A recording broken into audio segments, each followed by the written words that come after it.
ஆயா உட்கார்ந்திருந்த இடத்திலிருந்து ஒரு சிறிய சிரிப்பு வந்தது. அப்பா, பணம் என்று ஒன்றை பற்றியா கேட்கிறாய்? இதோ ஒரு கதை சொல்கிறேன். அவள் மடியிலிருந்த பழைய மரப்பெட்டகத்தை திறந்தாள். அதனுள் இருந்த பழைய புகைப்படங்களையும் சில மஞ்சள் நிறமான காகிதங்களையும் விலக்கி ஒரு சிறிய ஈயப்பெட்டியை எடுத்தாள். அதை திறந்தாள். உள்ளே பல்வேறு வடிவங்களில் மடித்து வைக்கப்பட்டிருந்த பழைய நோட்டுகள் இருந்தன. 1, 5, 10 ரூபாய் நோட்டுகள். அவை புதியவை போல் இல்லை. விளிம்புகள் தேய்ந்து நடுப்பகுதியில் மடிப்புகள் தெரிந்தன. இதை பார் என்று சொல்லி ஒரு மடித்த 10 ரூபாய் நோட்டை எடுத்து நேராக்கினாள். இது ஒரு நோட்டு மட்டுமல்ல, இது ஒரு கதை. நான் சிறு குழந்தையாக இருந்தபோது எங்கள் வீட்டில் பணம் என்று அதிகம் கிடையாது. ஆனால் ஒவ்வொரு வியாழக்கிழமையும் அப்பா சந்தைக்கு போவார். திரும்பி வந்து அவர் வாங்கிய சாமான்களை வைத்துவிட்டு எப்பவோ ரகசியமாக என் கையில் ஒரு காசு அழுத்துவார். அது ஒரு காலணாக்காயிருக்கும் அல்லது 2.5 காசாயிருக்கும். உன் சீனியை வாங்கு என்று சொல்வார். அந்த காசு என் கையில் இருந்ததும் உலகமே என் கைப்புள்ளில் வந்துவிட்ட மாதிரி இருந்தது. அந்த உணர்வுதான் முதல் பணம் எனக்கு கற்றுக் கொடுத்தது. சிறிய மகிழ்ச்சிகளை வாங்குவதற்கான வழி. பிறகு அவள் ஒரு 5 ரூபாய் நோட்டை எடுத்தாள். அது மிகவும் முதிர்ந்ததாயிருந்தது. இதை பார், இதன் மூலையில் ஒரு சிறு கரையை காண்கிறாயா? இது என் முதல் சம்பளம். நான் பள்ளியில் கற்பிக்கத் தொடங்கினேன். முதல் மாதம் முடிந்து எனக்கு கிடைத்த 50 ரூபாய் நோட்டுகள். அதில் இந்த ஒன்று அன்று முழுவதும் என் பையில் இருந்தது.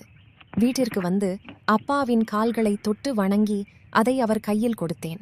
அவர் அதை வாங்கிக் கொள்ளவில்லை. இது உன் உழைப்பின் முதல் கனி. இதைச் சேமி. எப்போதாவது உனக்கு மிகவும் தேவையான ஒன்றை வாங்கு என்றார். நான் அதைச் சேமித்தேன். பல வருடங்களுக்குப் பிறகு உன் தாத்தா நோய்வாய்ப்பட்ட போது அவருக்கு மருந்து வாங்க இந்த பணத்தைத்தான் முதலில் பயன்படுத்தினேன். அப்போதுதான் புரிந்தது, பணம் என்பது உழைப்பின் மதிப்பு. அது கடுமையாக வருவது, ஆனால் தேவைப்படும் போது பலனளிப்பது. அடுத்து ஒரு மிகவும் மடிந்து பழுதுபட்ட ஒரு 100 ரூபாய் நோட்டை எடுத்தாள்.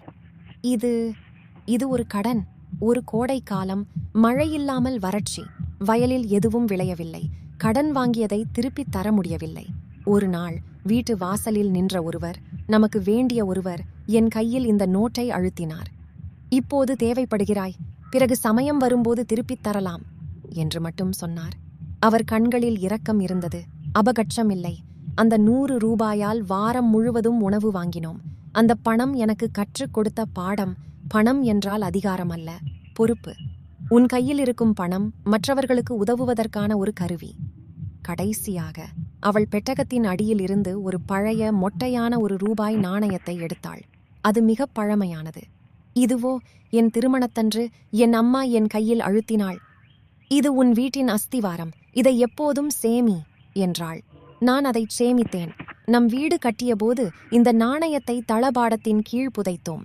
அது ஒரு சின்னம் மட்டுமே, ஆனால் அது என்னவென்றால், பணம் என்பது பாதுகாப்பின் உணர்வை தரும் ஒரு அடித்தளம். ஆனால் அந்த அடித்தளத்தின் மேல் கட்டப்படும் வீடு, அது குடும்பம், நல்லொழுக்கம், நினைவுகள். ஆயா நோட்டுகளையும் நாணயத்தையும் மீண்டும் பெட்டகத்தில் வைத்து மூடினாள். கண்ணே, பணம் என்பது காகிதமோ உலோகமோ அல்ல. அது ஒவ்வொரு மடிப்பிலும் ஒரு நினைவு, ஒவ்வொரு கரையிலும் ஒரு கதை, ஒவ்வொரு பயன்பாட்டிலும் ஒரு பாடம் இருக்கிறது. அது வாங்குவதற்கும் சேமிப்பதற்கும் கொடுப்பதற்கும் பாதுகாப்பதற்கும் உதவும் ஒரு கருவி.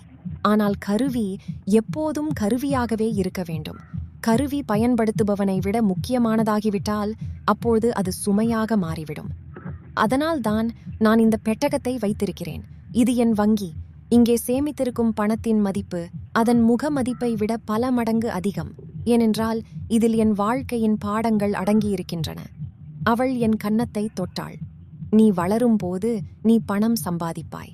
ஆனால் அந்த பணத்தை இந்த பெட்டகத்தில் உள்ள நோட்டுகளைப் போல கதைகளாக மாற்ற மறக்காதே. அப்போதுதான் நீ உண்மையில் செல்வவானாக இருப்பாய். அன்று ஆயாவிடமிருந்து நான் பெற்ற பாடம் எந்த பொருளாதார புத்தகத்திலும் கிடைக்காத ஒன்று. அது பணத்தின் இதயத்தை பற்றிய பாடம்.